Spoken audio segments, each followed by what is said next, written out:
उत्तराखंड में चारधाम यात्रा के लिए श्रद्धालु दूर दूर से दर्शन के लिए पहुंच रहे हैं। श्रद्धालुओं की संख्या ने एक बड़ा रिकॉर्ड बना दिया है, लेकिन इससे व्यवस्था पर असर पड़ा है। इसके बाद मुख्यमंत्री धामी एक्शन में आए और आज वर्चुअल मीटिंग कर जरूरी निर्देश उन्होंने दिए। चारों धामों में तीर्थयात्रियों की अधिक संख्या को देखते हुए प्रशासन ने अब सख्ती भी शुरू कर दी है। बिना रजिस्ट्रेशन के आए यात्रियों को वापस लौटाया जा रहा है और तो और ऑनलाइन पंजीकरण पर भी 31 मई तक रोक लगा दी गई है।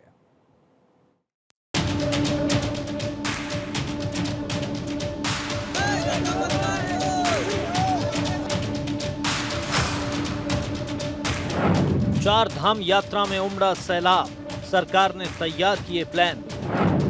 एक्शन में धामी सरकार, चार धाम यात्रा पर दिए जरूरी निर्देश।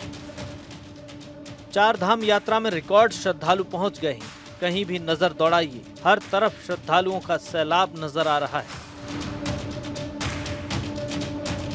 पहाड़ के बीच में पतले और संकरे रास्तों में केवल और केवल भक्त दिखाई दे रहे हैं। आगे बढ़ने के लिए घंटों खड़े होकर इंतजार कर रहे हैं। ऐसी तस्वीर आने के बाद उत्तराखंड सरकार एक्शन में आई और मुख्यमंत्री पुष्कर सिंह धामी आला अधिकारियों के साथ लगातार मीटिंग कर रहे हैं। सीएम धामी ने एक बार फिर से बैठक की, वर्चुअल माध्यम से चारधाम यात्रा व्यवस्थाओं की समीक्षा की। इस दौरान सीएम धामी ने अधिकारियों को चारधाम ऑनलाइन रजिस्ट्रेशन व्यवस्था को और अधिक प्रभावी बनाए जाने का निर्देश दिया। चारधाम यात्रा पूरी तरह से सामान्य हो गई है। प्रत्येक दिन हम लोग समीक्षा कर रहे हैं, सभी धामों की स्थितियों की जानकारी ले रहे हैं और जो ऋषिकेश में, विकासनगर में, हरिद्वार में जो हमारे यात्रीगण पहले से आए हुए हैं, श्रद्धालु आए हुए हैं, उनको भी धीरे धीरे रजिस्ट्रेशन करवाकर ऑफलाइन रजिस्ट्रेशन के तहत जैसे जैसे धामों में स्थिति बन रही है, उनको भी आगे बढ़ाने का काम अब तेजी से बढ़ाया है। चार धाम में बढ़ती भीड़ के बीच जायजा लेने के लिए उत्तराखंड के सीएम पुष्कर सिंह धामी यमुनोत्री के रास्ते बड़कोट पहुंचे। उन्होंने दोबाटा में यात्री रजिस्ट्रेशन, जांच केंद्र और होल्डिंग पॉइंट की व्यवस्था देखी। दूसरे श्रद्धालुओं को असुविधा का सामना न करना पड़े, इसके लिए प्रशासन ने एडवाइजरी जारी की है।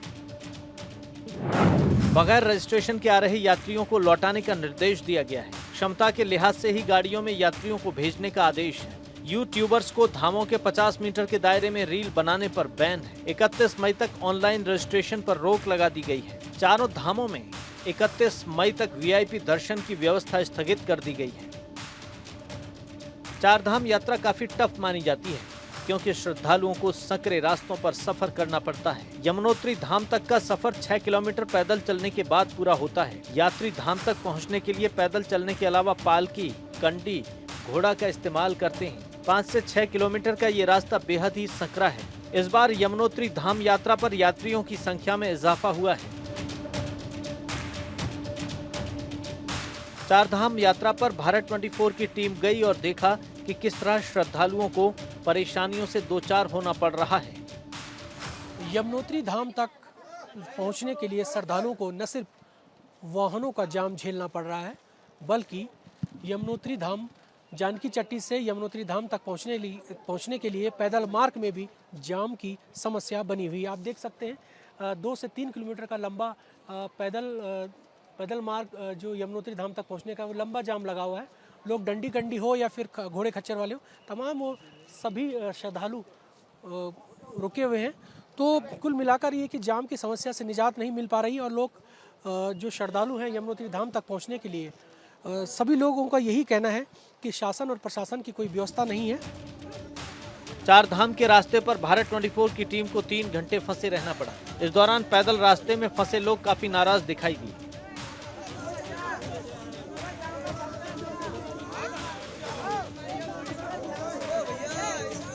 हमने पहले सुना था काफ़ी कि अव्यवस्था बहुत है, लेकिन जब हम यहाँ रूबरू आए तब पता चला ये अव्यवस्था नहीं है, पर प्रशासन की व्यवस्था है। वो रोक रोक के लोगों को भेज रहे हैं ताकि ऊपर भीड़ ना मचे, ना किसी को तकलीफ हो। आज लगभग हम देख रहे हैं 10 से 20 हज़ार श्रद्धालु हमारे सामने यहाँ पे आके गए।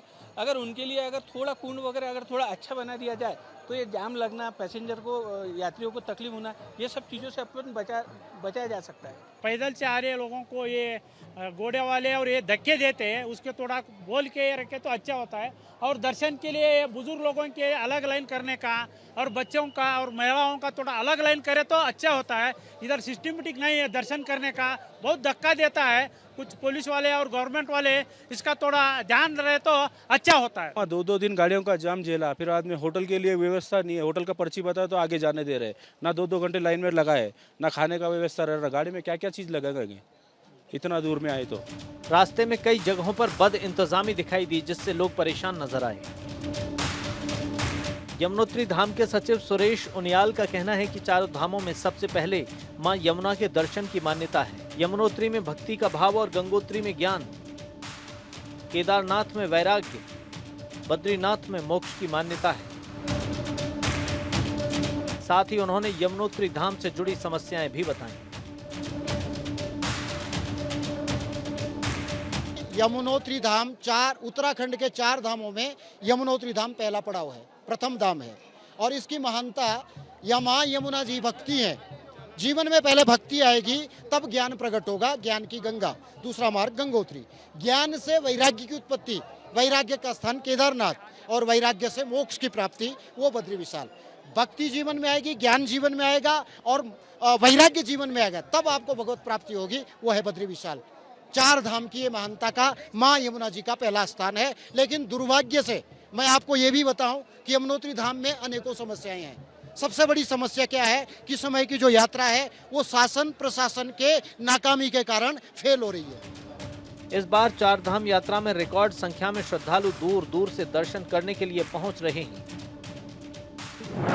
4 धाम यात्रा में अब तक कुल 4 लाख से ज्यादा लोगों ने दर्शन किए। केदारनाथ, बद्रीनाथ, गंगोत्री, यमुनोत्री धाम पर श्रद्धालुओं ने दर्शन किए। पिछले साल की तुलना में करीब 60% की बढ़ोतरी देखी गई। साल 2023 में 2.5 लाख से कुछ ज्यादा लोगों ने 4 धाम की यात्रा की। 28 लाख से ज्यादा लोग रजिस्ट्रेशन करवा चुके हैं।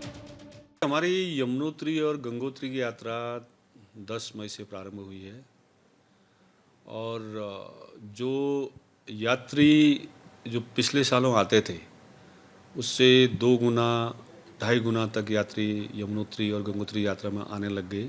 इन सब चीज़ों को देखने के बाद 10 तारीख को जब अचानक भीड़ बढ़ गई थी, कुछ लोकल के लोग भी थे, बाहर से भी काफ़ी यात्री आए थे, और जिस प्रकार से हमारे पास भीड़ आई थी, यदि उस यात्रा को सुरक्षित और व्यवस्थित करना था तो ये जो थोड़ा सा हम लोगों ने ये बैरियर सिस्टम, गेटवे सिस्टम और होल्डिंग एरिया जो लगाई, और उसी का परिणाम स्वरूप है कि आज हम थोड़ा सा अपनी यात्रा को व्यवस्थित करके आज हम ऑलमोस्ट अपनी यात्रा को व्यवस्थित कर दिया है और सुरक्षित कर दिया है। बहरहाल बढ़ती भीड़ के बाद प्रशासन क्राउड मैनेजमेंट में जुटा है, लेकिन सवाल यही है कि 4 धाम यात्रा की तैयारियों को लेकर पुख्ता प्लान शुरू से क्यों नहीं किया गया। अब जब प्लानिंग की जा रही है तब तक काफी वक्त निकल चुका है। अब भी लोगों को भगवान के दर्शन करने में परेशानियों से 2-4 होना पड़ रहा है। कि यात्रियों के सामने असुविधाएं हमें नजर आई, हमने वो खबरें आप तक पहुंचाई। जानकी चट्टी पहुंचने के बाद आज हमने यमुनोत्री धाम तक की पैदल यात्रा की और यमुनोत्री धाम के अपनी पैदल इस यात्रा में अनेकों अव्यवस्थाएं दिखी, जिससे शासन प्रशासन को पार पाने की सख्त जरूरत है, जिससे भविष्य में यात्रियों के साथ तालमेल बनाकर चीजें दुरुस्त की जा सके। अपने सहयोगी निशान चौहान के साथ हरीश थपलियाल, भारत 24, यमुनोत्री धाम।